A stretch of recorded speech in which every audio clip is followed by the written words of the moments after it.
aku baru tahu ini. Jadi IB kalau mau dapat trip, dia harus memenuhi target mereka. Makin kesini, broker tuh makin sadar yang diadu tuh bukan hal yang di set up. Kalau kita mau sukses pasti kita harus beda. Itu kan aturan sederhana. Kemungkinan untuk 5 tahun ke depan lisensinya itu bakalan diri kita. Aku kemarin sempat takut aku di Indonesia. Serius, aku malah pengen loncat malah.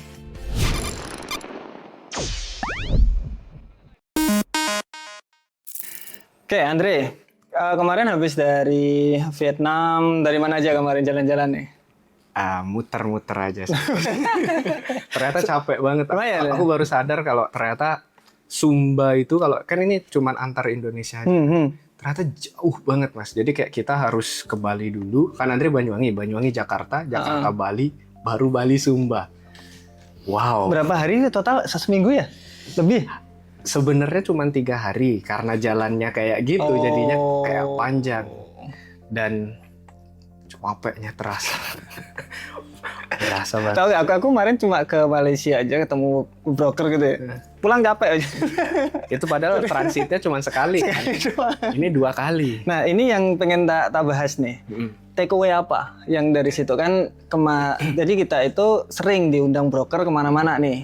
Nah, kalau saya dulu pernah diundang di Malaysia nih di broker dan nggak ada tujuan apapun, serius, cuma ke sana ditunjukin ini loh kantorku gitu doang. Wes setelah itu kita tahu kantornya sebesar apa, orang-orangnya seperti apa, mungkin dari situ mereka kan mikir, oh ini loh kita bener-bener care terhadap tradernya dan kayak gitulah intinya. Kalau kemarin dirimu kalau di trip-trip broker itu pasti yang pertama itu mereka fasilitasin IB-nya. Jadi kayak aku baru tahu ini. Jadi IB kalau mau dapat trip, dia harus memenuhi target mereka. Let's say kayak 5.000 lot, 10.000 lot. Nah, baru bisa dapat trip itu. Trip kemana nih? Nah, ini mereka ternyata udah punya agenda. Kayak setahun 3 kali apa setahun 2 kali.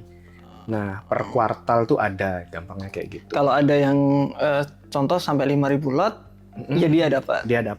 Dapatnya berarti agendanya ya terserah mereka dong. Ya udah, jalan-jalan toh. Gitu. Nah, yang aku bingung waktu itu kan aku ini nggak pernah menuhin kayak gituan. Otomatis mereka kan timbal baliknya nggak ada nih. Ada, benar. Aku ngapain di situ waktu itu? Kan bingung kayak mereka semua tuh ngomongin target lot, target volume, aku kan nggak ngerti kamu itu ngomong apa gitu. Setelah itu Andre coba make share lagi kan, aku harus ngapain? Nggak mungkin kan orang dikasih secara free kayak. Benar. Aku ngapain? Oh ternyata dia mau tahu, udah mulai terjadi shifting agenda, either itu dari regulator kita atau mungkin di industri forex-nya. Karena kalau kita ngelihat Malaysia sekarang, udah nggak boleh, itu ketat banget. Nah mungkin yang Andre tangkap dari beberapa broker mungkin yang berangkatin Mas Tama atau mungkin berangkatin teman-teman edukator lainnya, mereka tuh mau mulai ngerambah ke sana, mulai pengen tahu aja. Kayak kalau gua mulai dilarang kayak gini, opsinya apa ya? Yang Andre tangkap karena kemarin tuh ngobrolnya sangat dalam soal itu. Menarik. Sedangkan pas meetingnya mereka yang ngomonginnya ya gimana naikin lot size, volumenya, ya itu kan obrolan mereka. Pas ke Andre kok beda gitu. Oke. Kalau waktu aku ke Malaysia kemarin, memang nggak ada omongan sales sama sekali. Wah, aneh kan? Ya. Nggak ada, serius nggak ada omongan sales yang mereka mau nunjukin bahwa ini aku besar gitu doang. Ini aku besar. Kalau kamu ngomong berarti ke publik kayak gini nih, karena aku besar. Tapi opinimu terserah gitu loh, macam gitu. Jadi kamu dapat apa dari aku ini? Nggak ada. Tapi seru sih, makin kesini broker tuh makin sadar yang diadu tuh bukan hal yang di set up, tapi hal yang memang beneran ada. Benar. Makin kesini kayak seru ini kompetisinya. Karena kita nggak deny lah ya kalau broker kan butuh klien, butuh number. Cuman makin kesini tuh makin susah nih, audiensnya makin pinter. Orang-orang Indonesia makin sulit untuk dibodohi lah bahasanya dengan narasi-narasi yang memang udah disiapkan, entah dalam bentuk materi, dalam bentuk hal-hal yang mungkin mereka fasilitasi, makin susah. Kalaupun dapat, itu yang Andre dapat dari omongan mereka, low quality client. Anak-anak yang baru kenal trading, yang depositnya kecil, jadinya mereka tuh ngomongnya kayak, ini cuman ngeribetin CS kita gitu. Itu aku tahu yang ngomong siapa. Aku tahu yang ngomong siapa. Soalnya dia ngomongnya sama kayak aku. Anjay. Ya. Jadi mereka udah mulai sadar itu. Oke, Seru nih ke depannya. Ini yang tak lihat, Dre. Jadi ada beberapa, ini kita ngomong broker banyak kan ya. Yang aku lihat ternyata emang ada bisnis model yang mereka itu memang kalau mau MC dan MC yang banyak dan cepat supaya mereka dapat klien yang baru. Semakin cepat, makanya dia kejar DIB jor-joran biar dapat klien baru. MC ya udah cepet. Jadi retentionnya itu cepet banget. Mereka dapat uang gede. Nanti kalau ditutup brokernya ya udah. Nah jadi kelihatannya ke situ. Ada beberapa broker yang ke situ. Nah kalau ada beberapa broker yang ke edukasi, nah ini menurutku malah mulai menarik ini. Padahal ini kan market maker harusnya kan ya. Ya, makanya kok tambah aneh ya? Karena seru gini, perspektifnya adalah Gimana? kayak mereka tuh makin pengen mencerdaskan dan tapi itu bisa membunuh mereka. Karena makin orang sadar kan, oh ini permainan yang kurang adil lah. Kalau memang mereka mau ngincer banget lah dari segi penghasilan yang benar-benar sebiji ini doang dari forex gitu. Kan orangnya harus mulai sadar kalau memang mau dipinterin nih orangnya. Iya benar-benar. Kan kayak Mas Tama sama Andre terus-terusan ulangi, ini bisa dapat duit dari forex. Tapi jangan jadi salah satu-satunya yang cuma di sini gitu. Kan lebih baik kalau memang ada banyak kakinya. Jadinya lebih mudah. Nggak yang ke doktrin, saya harus dapat uang sangat banyak langsung dari forex. Dan itu kan orang nanti pelan-pelan sadar kalau edukasiin terus. Kayaknya, wah ini nggak tahu ini game selanjutnya mereka ini pengen apa, broker-broker internasional ini. Kalau lokal kayaknya mostly udah mulai sih. Kalau lokal dari dulu udah mulai memang mostly. Internasional dulu mereka emang gencar-gencarnya di situ. Nggak tahu sekarang mulai shifting memang. Mulai ada, tapi masih banyak. Iya masih, ya ada lah banyak. Plus minus lah pasti ya. Oh menarik.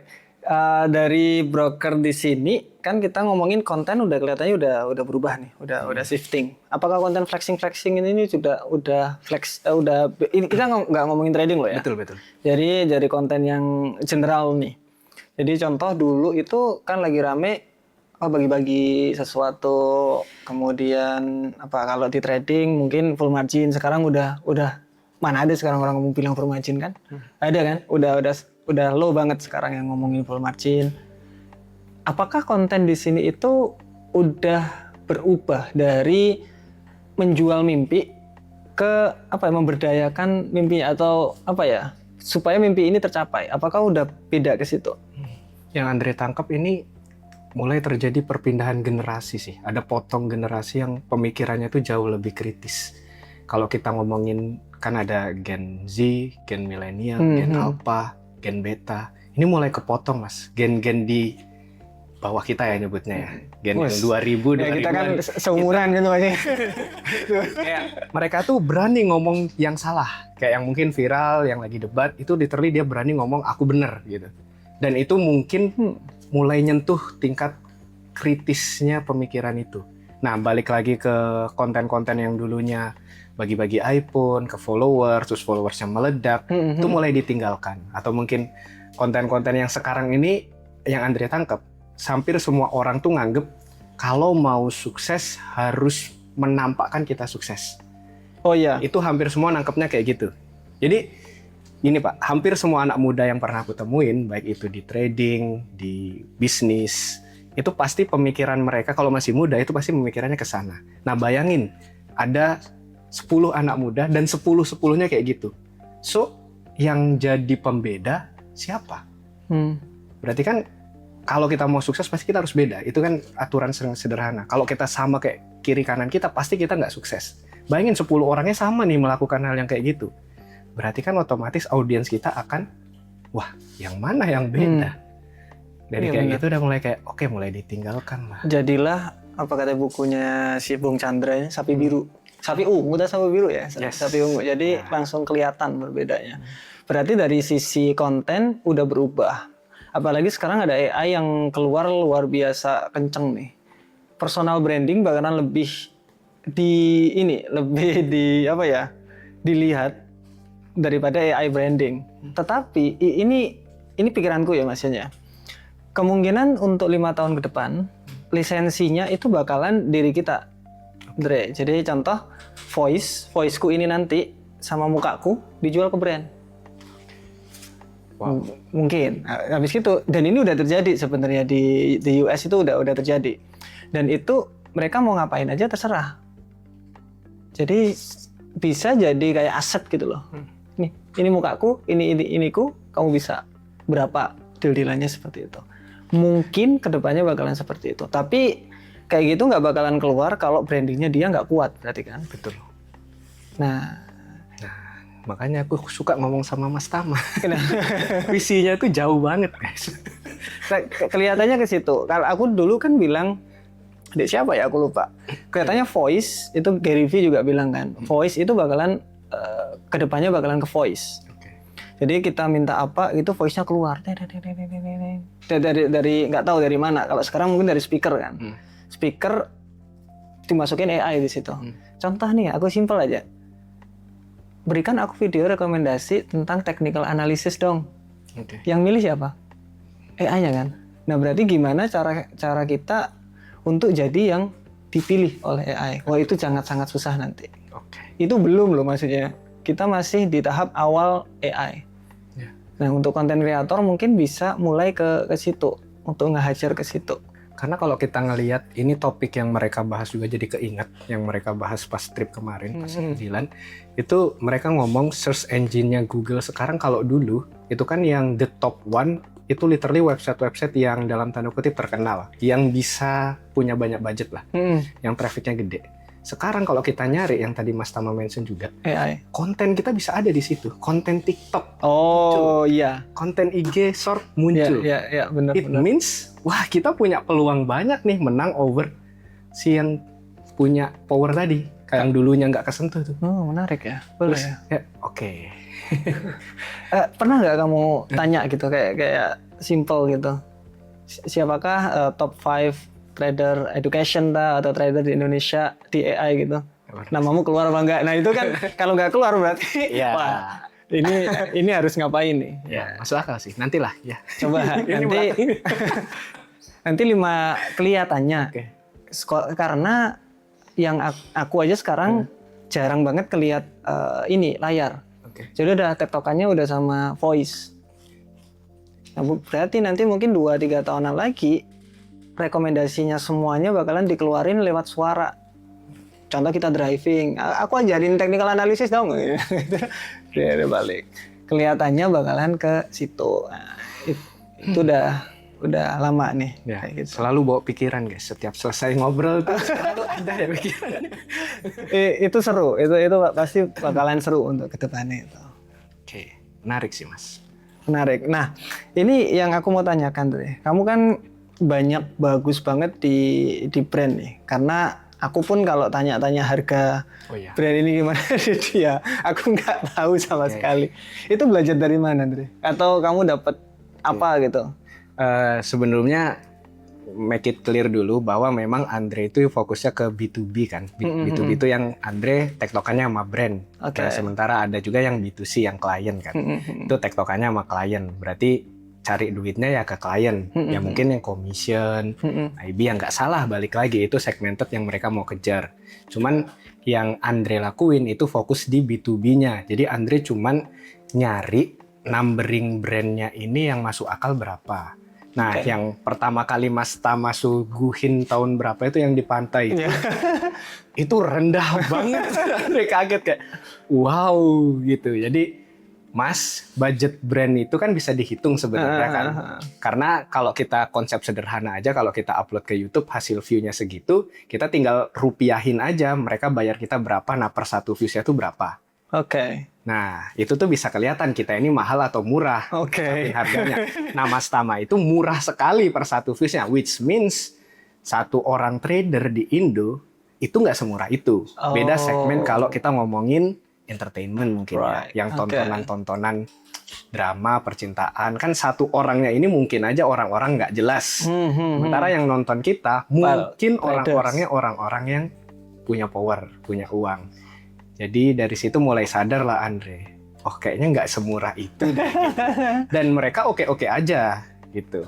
Dan buktinya Mas Tama juga oke-oke aja kan sama mereka. Jadi kayak ya oke gitu, harusnya dengan kayak gitu. Ini kan untuk teman-teman juga belajar, mereka tuh sebenarnya ada uangnya, apapun itu ya, apapun industrinya. Teman-teman tinggal nyentuh aja logika bisnis modelnya. Kalau bisnis modelnya udah kesentuh, harusnya teman-teman mulai bisa berhitung, oh mereka investnya berapa, timbal balikku seberapa gede ya. Ketika itu jauh, it means kita impact-nya lebih gede, oh berarti mereka kemurahan nih ngargain kita bisa naikin. Jadi harusnya kayak gitu sih. Ya awal-awal aku sangat-sangat tidak tahu karena endorsement atau kayak gitu aku hampir nggak pernah, Andre. Betul. Hampir. Betul. Aku ngakuin guys. Karena kaget pas ngeliat, wow sebanyak ini Mas. Aku nggak tahu aku. Habis gitu terus satu katanya bilang coba aja Mas. Yes. Katanya menarik ya, cobalah aku nih. Iya. Kan namanya proposal tuh dua ya. High proposal, low proposal. Kalau memang kita yang ditawar, maksudnya kayak kita nih memang udah di approach duluan, itu ya pasti high mahal. proposal lah. Kecuali kita yang minta. Ya, make sense. Mau kerja sama aku dong, ya low Make proposal biar mereka accept. Ini kan mereka yang minta, tinggal tembak high proposal. Oh nggak mau ya udah. Wow, dari situ aku kaget. Wow, ternyata bisa ya. Karena aku mikirnya aku nggak sebesar itu, kemudian aku nggak se-impactful itu, dan aku juga nggak begitu, ya sorry itu saya nggak begitu butuh lah maksudnya. Yes. Tapi aku butuh ilmunya. Katanya seru. Aku coba. Habis itu 6 bulan nggak cocok aku kayak gini. Ini biasanya perspektifnya jelek Mas kalau udah ngomongin kerjasama gini. Jadi gini guys, aku selalu nekanin di tiap videoku, kalau kita fokusnya ke brand, kita tuh bisa fair ke klien, ke orang yang nonton. Kayak soalnya duitnya kita tuh bukan dari mereka, bukan dari transaksi mereka, dari layer-layer, lot size digedein, kita nggak dari situ. Kita cuman dari si broker. Dan enaknya broker sekarang mulai beradu apa adanya. Jadi kita nggak ada pesanan di situ. Itu enak bener kan? Mereka nggak ada kayak kamu harus punya 500 slot klien gitu, nggak ada. Atau harus bagus-bagusin ininya ntar gini. Oh itu udah hilang Pak. Udah nggak ada. Di game sekarang ini udah nggak ada. Jadi unik, kita bisa fair tapi dibayar. Jadi menarik. kayak oke gitu. Karena orang kalau udah ngomongin kerja sama gini otaknya langsung, wah ini ntar dari transaksiku, dari itu. Jauh Pak, jauh. Kita nggak ngambil uang apapun yang kalian tradingkan. Jadi kalau Mas Tama nyuruh jangan layer-layer, lot size diatur tiap ya memang itu yang kita lakukan. Jadi literally ya emang itu adanya kalau trading mau jangka panjang. Gak ada tuh layer banyak-banyak, lot size, full margin gitu. Gak ada Kak. Itu karena hasilnya mereka B2C. Benar. Karena di konten-konten terus IBB sekarang kan ya kayak gitulah. Betul. Sampai kita itu bikin ini Andre, ada tangga traders kan. Yes. Ngeri we. Tangga pertama itu paling simpel sebenarnya. Tidak margin call 6 bulan. Masuk akal. Wes, itu tok. Dan Coba itu tangga satu aja. Iya, pasti gagal semua. Ayo, kenapa kan aneh kan berarti kan. Nah, itu aja. Padahal kalau dia bisa gitu, tidak margin call 6 bulan, berarti kan broker nggak dapat uang selama 6 bulan tuh. Masuk akal. Bagus. Kalian miskinin dah si broker. Bener kan? Gak perlu profit dulu. Yang penting gak kehilangan uang. Nggak kehilangan uang, nggak habis lah modalnya. Duh, Mas Tama dapat apa? Nah itulah fungsinya. Karena aku nggak dapat apa-apa, makanya nggak ada ruginya di aku. Iya. Dan mereka fair-fair aja. Fair aja di sana. Dan itu serunya industri ini nanti. Makanya seru banget. Gak kayak dulu lah. Kalau dulu mungkin ya sikut-sikutan terlalu kerasa. Sekarang yuk kamu punya apa? Bukaan. Nah ini masalah buka-bukaan ini. Kita bukan buka-bukaan ini ya. Yeah. Tapi sekarang lagi rame tuh. Nah kemarin waktu di Malaysia, di Malaysia influencer Malaysia tuh udah tidak bisa memberikan promosi kepada broker yang tidak tersertifikasi. Jadi kalau dia nggak tersertifikasi dia nggak bisa promosi broker. Oke. Di Indonesia ada namanya wakil pialang berjangka. Yes. Jadi kalau dia punya sertifikasi wakil pialang berjangka, dia itu bisa mempromosikan broker tersebut. Yes. Hanya satu broker. Betul. Karena kalau WPB wakil penasihat berjangka, wakil pialang berjangka hanya satu pialang. Nah, jadi hanya untuk satu broker tok. Nah, di sini ini menarik. Di Indonesia jarang banget yang dapat WPB atau yang ngurus WPB itu jarang. Padahal gampang, teman-teman. Yes. Padahal gampang. Kemudian yang kedua ada namanya wakil penasehat berjangka. Nah, penasehat berjangka di sini orang yang menasihati, kayak edukator, kayak dirimu, diriku. Nah, ini cerita, Andre. Oke. Karena aku waktu sertifikasi itu 2 jam, Andre. Oke. Dicecer karena orang Bapepti itu ingin mengeluarkan taringnya bahwa aku tuh loh regulator. Jadi dirimu influencer harus ngikuti gini. Aku 2 jam. Dirimu berapa jam, Dre? 3,5 jam. Aku nggak ngerti ngapain itu. Lebih parah berarti dirimu ya. Lebih parah. Di jadwalnya 2 jam. 2 jam. Dari jam 9 harusnya aku berhenti itu jam 10, 11. Sampai setengah 1 belum berhenti aku. Dicecer apa aja, Andre? Kan ada beberapa materi yang kita harus pelajari kan. Jadi untuk teman-teman yang belajar itu kayak kita belajar tuh bener-bener dari undang-undang sampai cara transaksi. Itu semua all in tuh harus paham. Gitu. Ada satu aja yang nggak paham. Diajar. Hajarnya di situ. Nah, aku tuh aman undang-undang, materi apapun itu aku pelajari karena aku sistemnya harus paham baru aku mau ujian gitu kan. Semua tak pahami.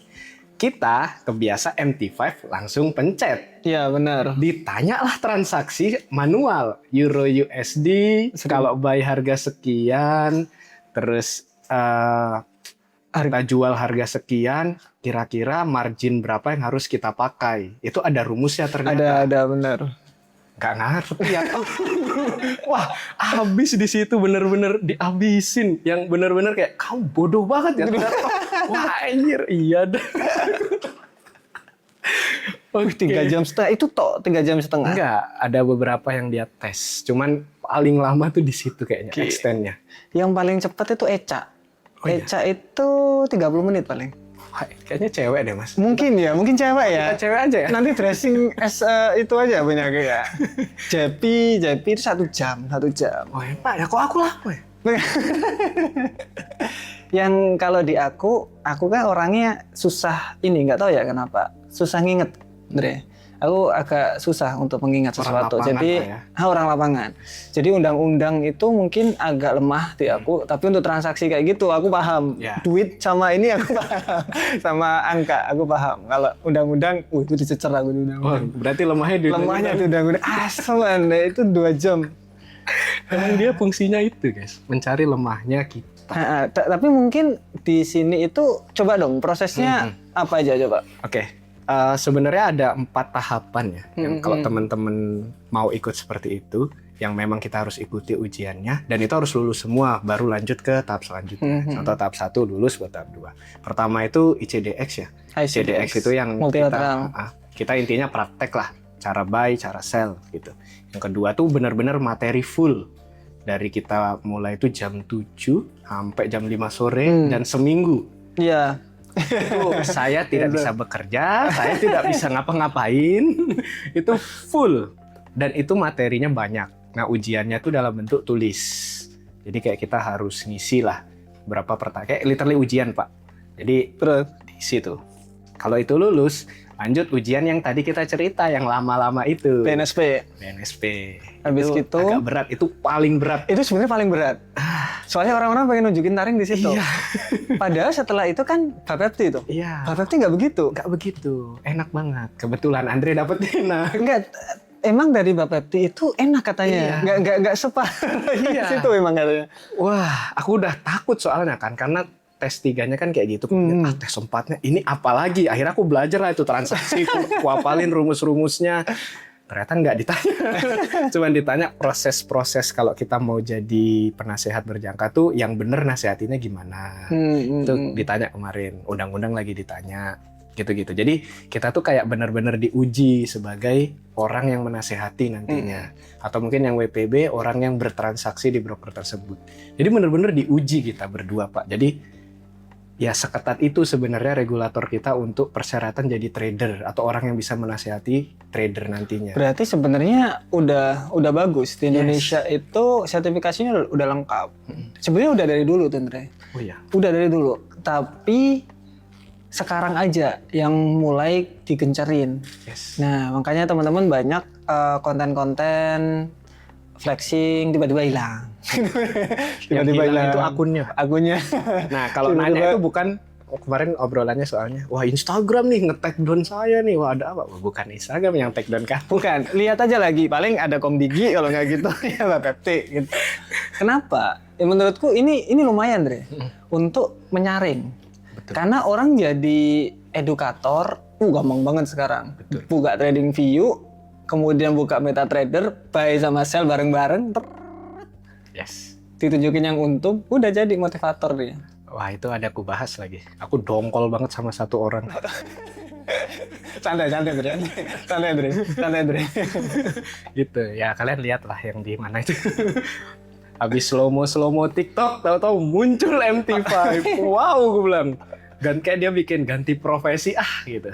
Segampang itu ya. Tiba-tiba ganti. Wow. Balik lagi teman-teman, untuk trader di sini itu tidak semudah itu memang. Exactly. Tidak semudah itu. Jadi trader itu sangat-sangat susah. Makanya balik lagi tangga 1. Kalau teman-teman itu nggak MC selama 6 bulan, mungkin bisa jadi trader. Kalau enggak, cari profesi lain lah mungkin lah. Mungkin. Karena berapapun uang, aku pernah ngobrol Dre sama beberapa pemilik broker toh. Mereka bilang, Tam, itu orang trader itu macam-macam. Ada yang cuma memang nyari dopamin, jadi mereka trading cuma ya buat seru-seruan aja. Kemarin itu terakhir kita approach dia sampai marah-marah katanya. Loh kenapa? Kamu nggak usah ngomong-ngomongin aku tentang trading. Aku habis pabrik buat trading. Itu berapa M itu. Terus ada banyak lah yang seperti itu tuh banyak banget. Makanya teman-teman kalau mau setor uang berapapun, kalau nggak punya ilmunya, habis itu. Itu pun menurutku oke, karena di Indonesia sudah nerapin sertifikasi harus wajib. Itu menurutku udah memfilter lah setidaknya orang-orang ini. Betul. Dan kalau kalian, karena banyak yang ngejokes dengan hal itu kan, kayak ya kedok doang sertifikasi katanya. Itu cuman, kalian belum lihat apa yang dilakukan di balik layarnya Pak. Kayak apa sih yang dapat dilakukan, apa sih yang karena kedok sertifikasi kenapa tuh ya biar kan namanya saingan kan persaingan jadi trader top yang akan ada di list 5 itu nanti biar kalainya tuh bahas-bahas sertifikasi terus gitu. Mereka tuh nangkepnya gitu, padahal nanti itu akan jadi bare minimum atau pintu awal gitu. Itu bukan lagi kayak keren ya, bukan Pak, kayak kamu mau masuk nih bukan bikin konten dulu, bikin sertifikasi dulu. Gitu. Itu nanti kayak gitu. Pasti kayak gitu. Dan aku melihat aturan yang digodok di balik layar itu Bapepti sama BI udah cukup mateng aturan-aturannya. Dan pasal-pasal apa yang akan digantikan dan akan ditambahkan. Dan kalau kalian masih bercanda soal hal ini, tinggal tunggu waktu deh. Bocil biasanya kayak gitu. Biasanya bocil kayak gitu tuh. Oh, menarik.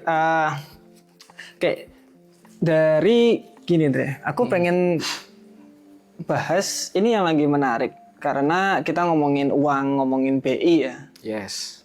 Sedih aku kadang-kadang gitu. Karena rupiah lagi anjlok. Tapi teman-temanku yang di Australia pasti senang, yang di US juga pasti senang. Kalau menurutku kita eksportir lumayan. Yes. Kita eksportir itu lumayan.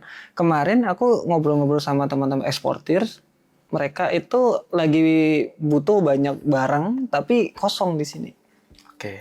Contoh mereka butuh sarden tuh, nggak ada di sini, udah habis semua. Oke. Kemudian banyak lah intinya yang lumayan lah. Nah dari sini rupiah sangat-sangat lemah banget sekarang. Menurutmu lemah di sini itu kita harus ngapain, Dre? Ini bukan dari sisi ngejelekin pemerintah ya, tapi dari sisi para orangnya nih harus ngapain. Oke. Jangan-jangan kayak Zimbabwe atau jangan-jangan kayak ini.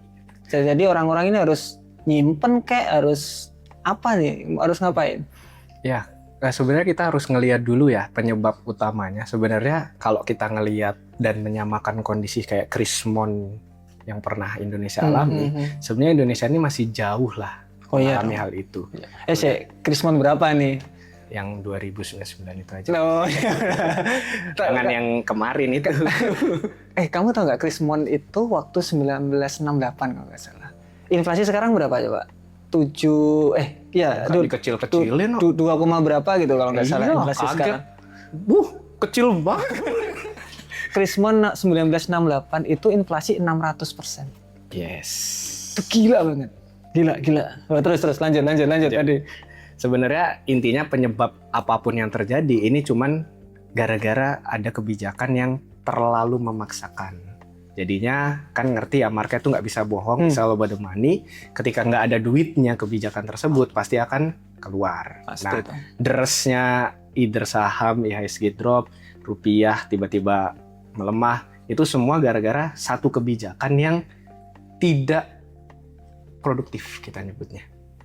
Dan itu ya siapa yang mau? Kayak ibaratnya Mas Tama melihat satu prospek ini dulunya bagus banget menghasilkan, tiba-tiba dia langsung kolaps. Tiba-tiba kayak oh ya udah aku keluar aja lah gitu. Nah, ini keluarnya uang tadi ya penyebabnya itu tadi. Kalau kita ngelihat dari segi ekonomi Indonesia harusnya cukup bagus. Apalagi rasio hutangnya kalau kita compare ke Asia Tenggara itu Indonesia 40% kalau masih oke banget. Australia Singapura itu udah 100 lebih. Brunei itu cukup gede-gede lah kalau di compare ke Indonesia. Jadi kalau ngomongin krisis sebenarnya belum terlalu dikhawatirkan. Tapi yang Andre takutkan kebijakan ini akhirnya nanti grogoti pelan-pelan.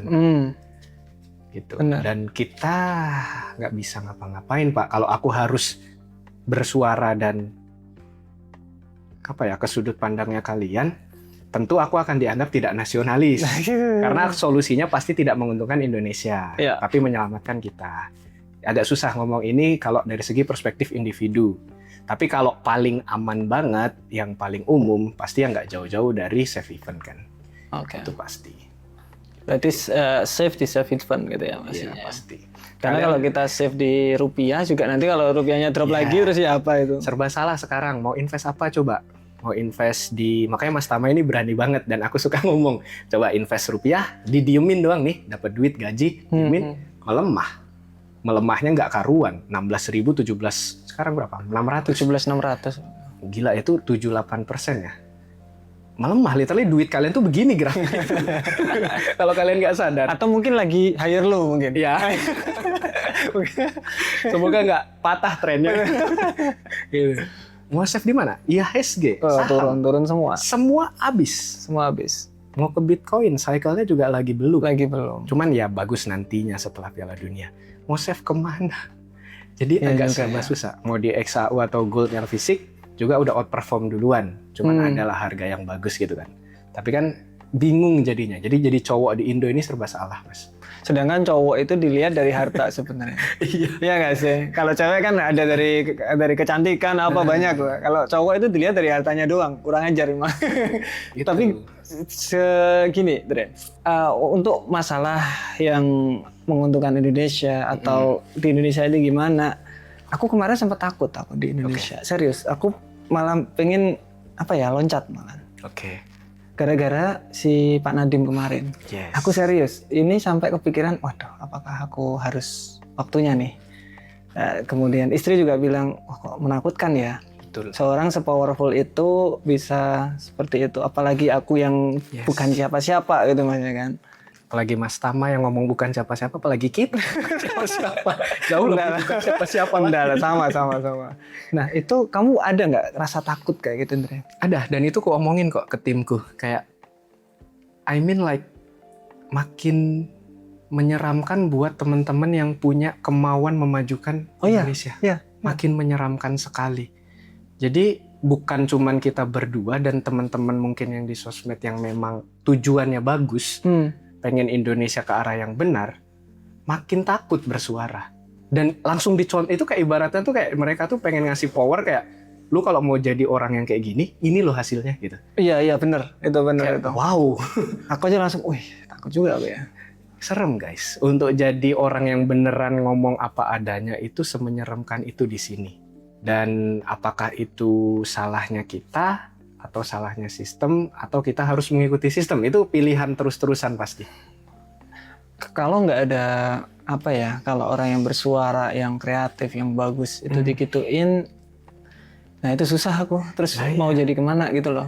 Yes. Itu yang bikin aku langsung, wih gila nih. Wow. Ngeri. Oke, terakhir Andre. Yes. Bukan kapan nikah Andre, saya Oke. nanti dulu Andre. Kalau itu nanti aja. Podcast selanjutnya ya, Dela ya.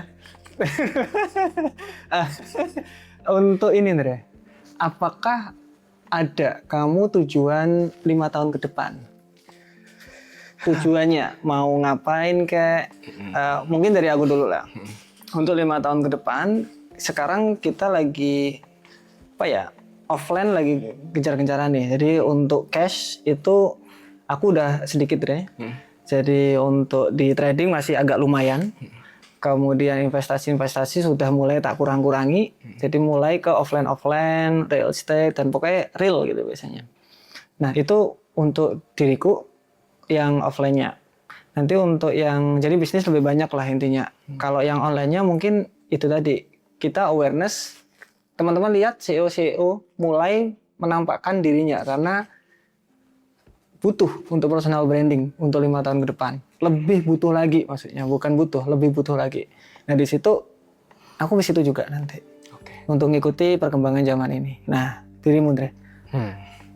Aku tuh paling nggak bisa ditanya 5 tahun ke depan, 10 tahun ke depan karena aku terbiasa punya pola pikir Dekat karena memang Chinese ya. Jadi kayak mikirnya tuh sesok ono opo gitu-gitu. Oke. Nah, kalau aku bisa membayangkan umurku sekarang itu berarti udah mulai masuk umur 30 kan. Oke. Itu mulai transisi kehidupan. Harusnya aku mulai kondisi berkeluarga.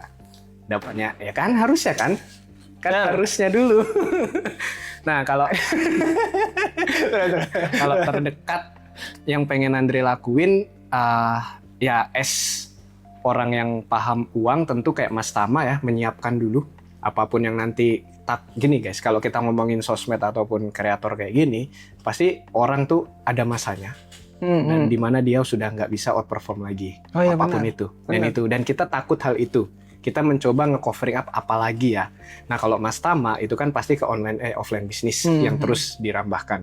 Nah, kebetulan otak saya bukan di offline dan tidak tahu bisnis. Benar-benar aku nggak tahu bisnis offline, Pak. Aku nggak paham dan pernah nyoba dan gagal, nyoba lagi gagal lagi. Jadi aku sadar kayaknya aku bukan di sini deh untuk soal kayak ginian. Akhirnya aku bangun sistem keuangan yang lain. Which means aku ke ranah ya aku nyiapin dividen saham yang bisa nge-covering up penghasilanku kali 25 per tahun. Itu udah covering up. Jadi kalaupun aku tidak bekerja, ambil dari situ dan nominalnya itu kali 25 pengeluaranku, itu udah aman banget. Itu tinggal ambil-ambil aja. Itu yang pertama yang aku harus siapin. Nah, itu rumusnya sebenarnya gampang, Pak. Tinggal kaliin aja pengeluaran bulanan kalian kali 12 terus kaliin 25. Itu udah dapat angka, dan kalau kalian ambil nih 4% dan kalian dapat aset yang bisa naik lebih dari 8%, itu gapnya kali 2,5. Jadi kalian ambil setengah, nambah 1,5. Jadi enak, kayak uang abadi gitu. Jadinya bisa diambil terus. Nah, yang kedua yang Andre lakuin, sebisa mungkin jangan ambil uang abadi tadi. Jadi uang abadi tadi tetap ada, terus ditambah lagi, jadinya terkali-kali terus. Itu kalau kebetulan case-nya sekarang ini saham-saham banking kan lagi dapat dividen di 10% ke atas. Benar, lumayan. Itu enak banget. Jadi kalau yang mikir ini sebuah krisis dan tidak menguntungkan kita, ini harus di-shifting perspektifnya. Ini enak banget Pak, dapat dividen segitu pasti ya. Konotasinya bukan yang, wah ini nanti naik, ini nanti turun. Enggak, ini pasti segitu, plus 10%. Jadi enak, kita ambil 4 nambah 6, 4 nambah 6 gitu. Jadi enak. Terus yang kedua, again sekali lagi pasti ke keuangan lagi. Aku akan coba nargetin pasti harga Bitcoin di bear cycle ini. Oke. Jadi aku akan udah ada, jadi aku istirahatin dulu di FR sekarang ini. FR itu obligasi pemerintah fixed rate. Itu korelasinya kebalik. Kalau dia mau outperform, suku bunganya harus turun. Kalau suku bunga kayak sekarang pengen dinaikin, harusnya nggak ada ya korelasi suku bunga dinaikin untuk sekarang ini karena mampus inflasinya kalau suku bunga dinaikin. Nah itu dia baru turun. Nah sekarang ini korelasinya kan terus turun. Jadi lagi di pucuk di peak level suku bunga, FR itu akan naik. Pas aku bikin video ini dan return FR itu bisa nyentuh 14% apa 12%, orang-orang semua nggak percaya. Masa segitu ya sekarang FR-nya? Karena kebetulan Oke. dapat suku bunganya lagi pada diturunin. Dan aku lagi istirahat uang di sana. Jadi Bitcoin sambil nunggu harga yang bagus, aku taruh di sana dan udah in return 12-13. Naik turun gitu. Seru ya. Seru. Jadi kayak keuangannya. gitu yang aku lakuin. Karena aku nggak bisa kayak Mas Tama. Kayak wow. Apa ya? Aku lagi suka apa ya, Andre ya? Kayak trading itu lagi seneng lagi. Ya belum lagi trading kan. Lagi seneng aku. Yes. Sama si Jeffy biasanya kan. Oke. Jeff ini berapa? Itu seru banget, lagi seru. Yes. Jadi untuk ngedukasi teman-teman paling ya seadanya lah. Jadi wes pokoknya aku kayak gini kita edukasi gitu. Ya, tapi kan Mas Tama udah berapa lama mengedukasi kan? Udah semua. Udah cukup harus. Teman-teman udah cukup. Makanya aku lagi pengen kayak ya wes trading sendiri. Habis gitu bisnis ini karena seru banget offline. Yes. Pusingnya itu beda. Yes. Nah itu guys. Heran kan? Pusingnya tuh beda, Andre. Nantilah kapan-kapan kita bikin sesuatu bareng ya. Pas. Ya boleh. Pas di chat gitu kan. Andre, ini yang di genteng lagi dirusuin katanya. Tenang banget chatnya gue. Kalau aku udah panik sepanik-paniknya ini. Mas Tama tuh udah biasa. Wes lah biasa kata dia. Aku nggak bisa kayak gitu Pak. Makanya aku tuh suka ngobrol sama teman-teman mungkin yang berbeda tujuan. Kayak apa yang aku nggak bisa miliki. Kayak, wah gila ada ya kayak gituan gitu kayak. Oh hasilnya tuh kayak gini, gila gede banget hasilnya gitu. Kayak, seru. Jadi kayak teman-teman mungkin bisa kayak gitu. Jadi jangan memilih kayak oh ini jalanku terus ketemu sama teman-teman yang sejalan sama kalian. Jangan. Ketemu sama yang beda. Coba pemikirannya nanti bisa luas dia. Betul. Apalagi nanti mungkin opportunity bisa lebih bagus lagi teman-teman. Serius itu. Betul. Itu ngaruh itu. Thank you semuanya.